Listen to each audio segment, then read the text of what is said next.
Bonjour et bienvenue dans cet épisode 2 du guide sur les blocs de commande. Donc aujourd'hui on va voir comment comment se donner ou donner à n'importe qui un objet avec un nom, donc un objet directement renommé et des enchantements. Donc on va commencer tout de suite sur l'exemple d'une épée. Donc on va se donner, bon là que je mette à tout le monde, que je mette P ou A ici ça change rien puisque je suis tout seul, hein. Donc je vais l'expliquer. Donc je me donne une épée en diamant. Alors 1 c'est pour la quantité. Ici je mets un 0, c'est la valeur de dommage. Donc là l'épée je veux qu'elle soit neuve, donc je mets 0. Ensuite, donc c'est là que les choses sérieuses commencent. Alors pour mettre un enchantement, alors là c'est du JSON, hein, la structure, bon. Vous pouvez trouver ça sur le wiki de Minecraft. Euh, c'est peut-être plus complet sur le wiki anglais. Mais vous trouverez en gros une page qui s'appelle Chunk Format. Et en gros, il y a toutes les... Enfin, peut-être pas toutes, mais toutes les structures en fait du JSON utilisé dans Minecraft qui permettent de faire ce que je suis en train de faire là. Donc en gros, on va définir un enchantement. Faudrait que je vérifie un truc, oui. Ouais, donc ici on met le numéro de l'enchantement parce que chaque enchantement a un numéro. Donc par exemple, l'enchantement Sharpness, hein, ici on va faire dans la simplicité, a le numéro 16. Donc on met 16 ici. Et le niveau, sachant que on commence à 0 en fait. En informatique, on commence souvent à compter, souvent à compter à partir de 0, oui. Oui, donc pour avoir Sharpness 1, en fait, il faut mettre 0. Et si on met 1 ici, on aura du Sharpness 2. Donc si je mets 4, je devrais avoir 5, Sharpness 5. Je referme. Voilà. Et j'ai dû oublier un truc parce que c'est pas comme de mes souvenirs, mais... Si, c'est bon. Alors, j'ai mon épée. Elle est enchantée, mais c'est pas du sharpness. Alors... Ah, je crois qu'en fait... Ouais, c'est ça. Ouais, parce que en fait, là, c'est un tableau d'enchantement. Et... Parce qu'on peut en mettre plusieurs, hein, bien entendu. Voilà. Protection. Alors, est-ce que... Ouais, en fait, il faut pas mettre de majuscule, voilà. Ça doit être ça. Voilà, donc j'ai bien mon épée Sharpness 4. Alors, ça met directement 4. Ah oui, donc ça commence bien à 1, en fait, ici. Ah, je dois confondre avec les potions, en fait, ouais. C'est ce que c'est fait pareil. Voilà, donc comment se donner une épée avec un enchantement. Donc, déjà, des accolades pour ouvrir un peu l'entrée. Ici, on a hanche pour enchantement. Et après, c'est un tableau d'enchantement. Donc un tableau en JSON se déclare avec des crochets. Enfin un tableau ou une collection quoi, en fait. Et puis ici je peux en mettre un autre. Donc par exemple je peux mettre l'enchantement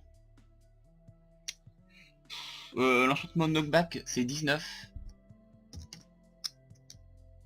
Niveau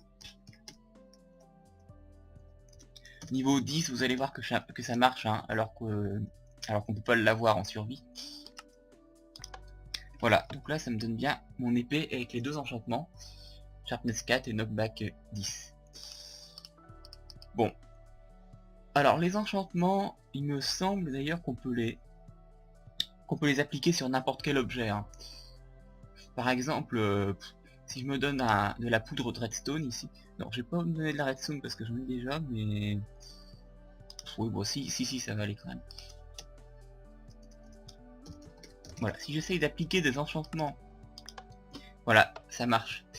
Donc en gros, je peux enchanter n'importe quoi avec les blocs de commande. Alors encore une fois, c'est des commandes qu'on pourrait taper... Ah, quoique, pas sûr en fait. Des commandes qu'on pourrait taper directement, mais pour des raisons que j'ai évoquées dans le premier épisode, il est toujours plus pratique d'utiliser des blocs de commande. Sauf vraiment si vous êtes pressé, vous n'avez pas accès au bloc de commande, c'est jamais bon. Et donc avec ça, si je tape un mob, et ben les enchantements gardent leur effet.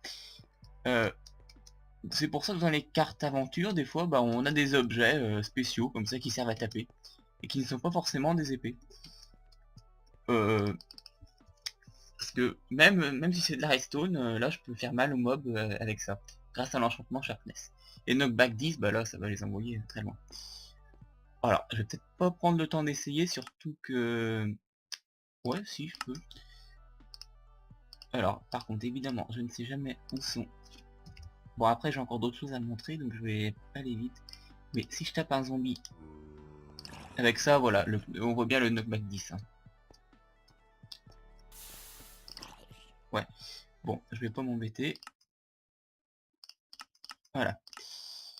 Et maintenant, deuxième partie. Renommer un objet. Alors, on va le faire sur une pioche pour changer. Mais le principe est le même. Hein.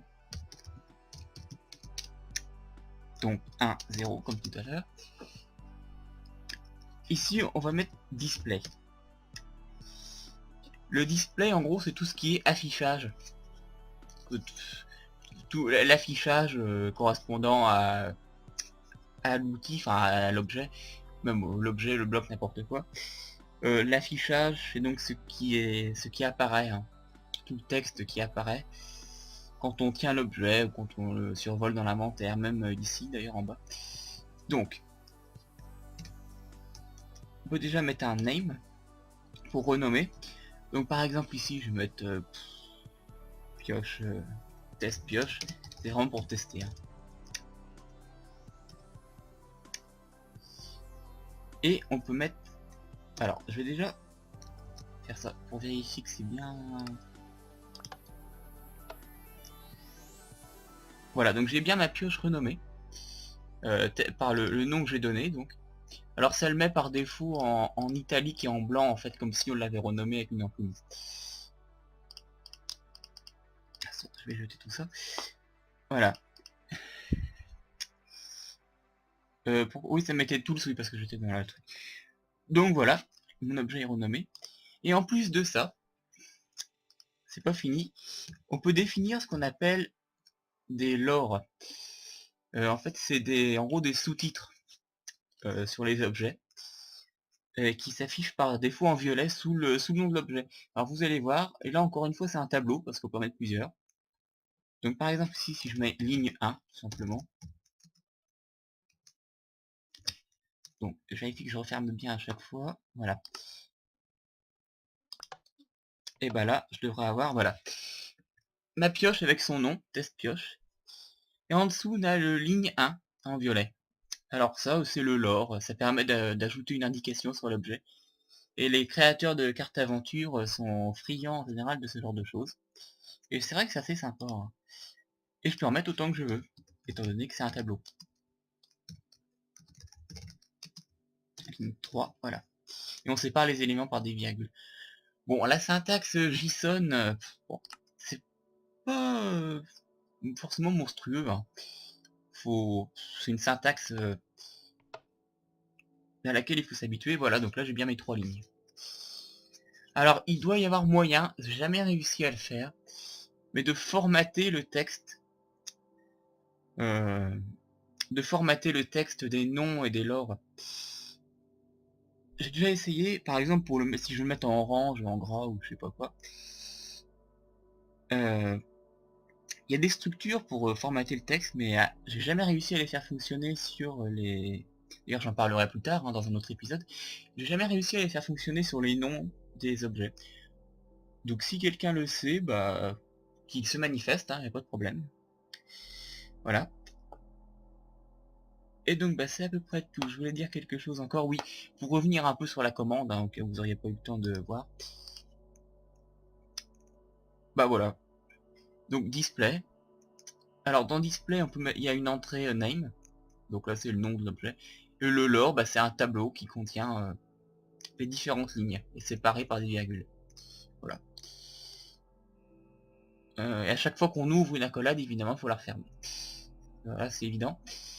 Oui, donc je fais ça en pleine nuit. Hein. Voilà. Donc bah, c'est tout, hein. Je vais en rester là pour aujourd'hui. Donc il n'y a rien de très compliqué. Hein. Voilà. Et puis il aura plu pendant tout l'épisode. Mais c'est pas bien grave.